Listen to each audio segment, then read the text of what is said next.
Corona के इस दौर में भीड़ लगाना जानलेवा है। जहां भीड़ वहां कोरोना। पिछले 1 साल के कोरोना काल में देश के हर शख्स को ये बात समझ में आ जानी चाहिए, लेकिन अफसोस इस बात का है कि ना तो सरकारें, ना प्रशासन और ना ही लोग इस बात को समझ पाए। कोरोना पैर पसारता रहा, चुनाव होते रहे, मेले लगते रहे। यही बात हम आपको समझाना चाहते हैं। अब देखिए कुंभ मेले के चलते किस तरीके से कोरोना ने उत्तराखंड में अपने पैर पसारे। 11 मार्च को हरिद्वार में पहला शाही स्नान हुआ, तब कोरोना केस आए थे 69। 12 अप्रैल के शाही स्नान के वक्त उत्तराखंड में केस बढ़कर 1334 हो गए। 14 अप्रैल को तीसरे शाही स्नान के बाद ये संख्या 1953 तक पहुंच गई और 17 अप्रैल को कुंभ की चौथी डुबकी हुई। तब तक उत्तराखंड में कोरोना का संक्रमण 2757 लोगों तक पहुंच चुका था। कुंभ का असर यह हुआ कि अब कोरोना को रोकना मुश्किल हो गया है। 14 मई को कोरोना के 7127 केस रजिस्टर हुए हैं। यही वजह है कि ऐसे आयोजन जिसमें भीड़ जुटती है उन्हें कहा जाता है सुपर स्प्रेडर। अब सवाल ये कि कोरोना का सुपर स्प्रेडर आखिरकार कौन है? क्या वो युवा हैं जो बंदिशों को मानने को तैयार नहीं हुए और क्लबों में, पार्टियों में भीड़ लगाते रहे, जलसे मनाते रहे? कुछ उनकी मजबूरी है कि उन्हें रोजी रोटी कमाने के लिए निकलना पड़ता है। क्या किसान कोरोना के सुपर स्प्रेडर हैं जो दूसरी लहर के बावजूद आंदोलन पर आज भी अड़े हुए हैं? क्या देश के 5 राज्यों में हुए विधानसभा चुनाव और यूपी का पंचायत चुनाव सुपर स्प्रेडर साबित हुआ है? क्या कुंभ में लाखों की भीड़ जुटाकर कोरोना को फैलने का मौका दिया गया? या फिर ईद और उससे पहले जिस तरह लोग बाजारों को गुलजार करते रहे वो कोरोना को बढ़ाने के लिए एक बड़ी वजह है? दरअसल ये सभी जिम्मेदार हैं। भीड़ लाखों की हो या फिर कुछ लोगों की भीड़ होती है। चुनाव, मेले, पार्टियां होती रहेंगी, त्योहार अगले सालों में भी आते जाएंगे, लेकिन जान है तो जहान है। ईद पर खरीदारी के लिए निकली भीड़ न सिर्फ खुद को खतरे में डालती दिखी बल्कि दूसरों के लिए भी मुसीबत का अब सबब बन सकती है।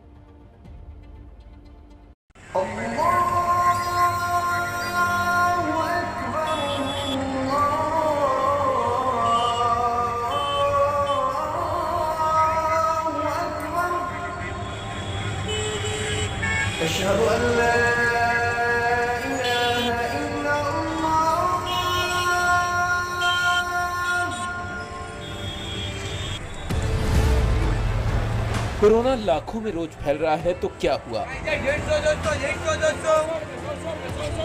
कोरोना लोगों की सांसें छीन रहा है तो क्या हुआ? कोरोना के कारण हिंदुस्तान आंसुओं से भीगा है तो क्या हुआ?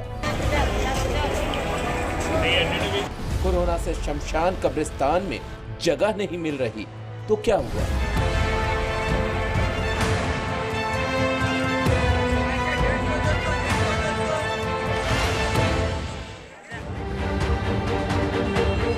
ये सब इनको नहीं पता है जिनकी ये तस्वीरें आप देख रहे हैं।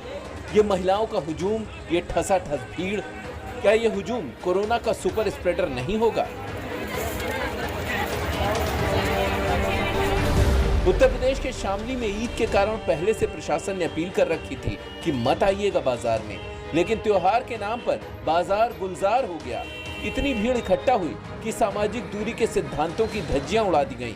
पुलिस आती तो दुकान का शटर गिर जाता, पुलिस गई तो शटर भी उठ गया। लोग भूल गए कि इसी शामली में 50 से ज्यादा लोग कोरोना की भेंट चढ़ चुके हैं।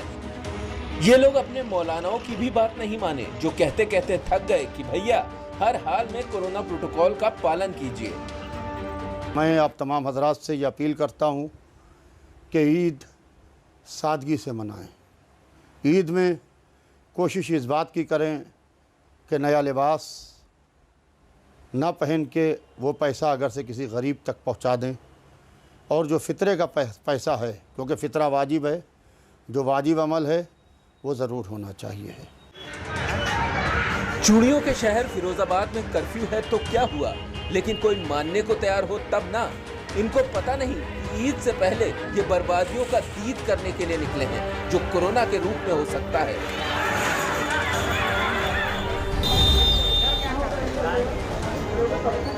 मुंबई में भी सख्त लॉकडाउन है। अगर पिछले 1 महीने से वहां सख्ती नहीं होती तो न जाने कितने घरों का रास्ता शमशान या कब्रिस्तान को जाता।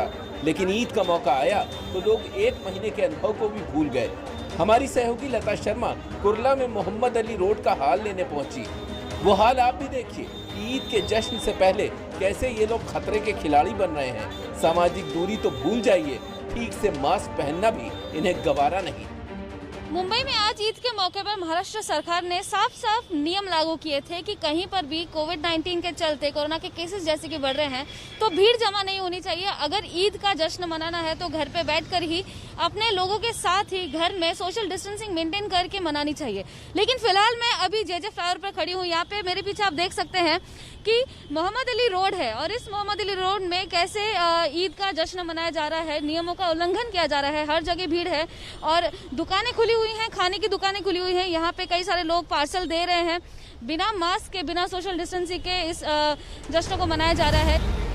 मुंबई से अब दिल्ली आ जाइए। यहाँ ईद से पहले वाली रात पुरानी दिल्ली की गलियों में पुलिस गश्त लगाती रही और ये चेतावनी भरी मुनादी भी की कि घर से बाहर निकले तो ठीक नहीं। उल्लंघन न करें। अगर कोई भी व्यक्ति बगैर मास्क के पाया जाता है, ये विदाउट मास्क के पाया जाता है तो आपके खिलाफ सख्त से सख्त कानूनी कार्रवाई की जाएगी।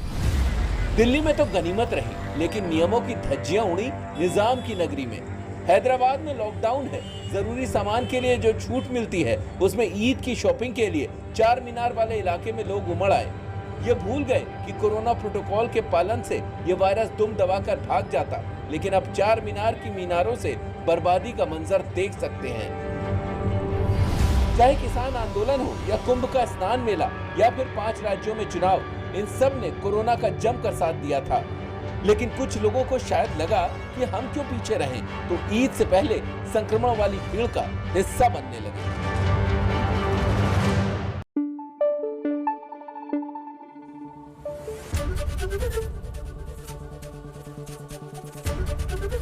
एबीपी न्यूज आपको रखे आगे।